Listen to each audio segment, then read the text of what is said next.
In the 20th century, essentially the chemical foundations of the living have been unraveled. The task of the 21st century is to understand the complexity of the living. I think the best book about the natural world is actually The Natural World. Why do you use fruit fly to understand how living forms take shape? So we are interested in morphogenesis, which is this age-old questions of how groups of cells make together an organism. In trying to do that, we need to have an experimental system which we could analyze and perturb.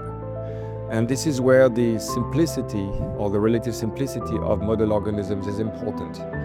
Some of them are powerful because they reproduce quickly, they are cheap to raise in a lab, and such an example is the fruit fly.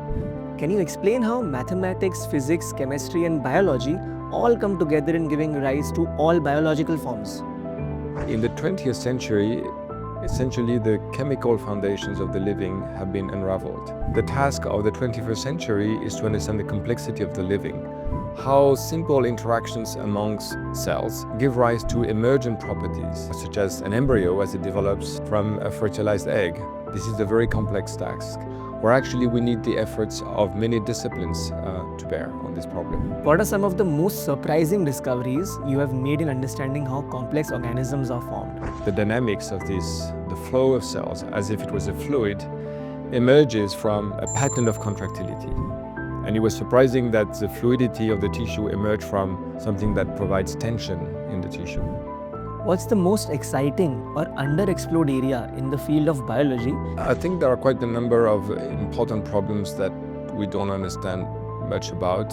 What defines the size of an organism? How does a cell know how much to produce more of its internal structure as it grows? What are these internal proportion rules coming from? And is there such a thing as a universal cell? What role do you think institutions like Ashoka University and the Lodha Genius Program can play in fostering the next generation of researchers? It's clear that the great challenges of our society, whether in the area of medicine, biology, society, climate, ecosystems, requires many disciplines. I think the liberal arts training at Ashoka is especially important to that. Is there a book that you often recommend to students who are curious about the natural world? I think the best book about the natural world is actually The Natural World. Is to look into the ecosystem, to develop your sense of observation.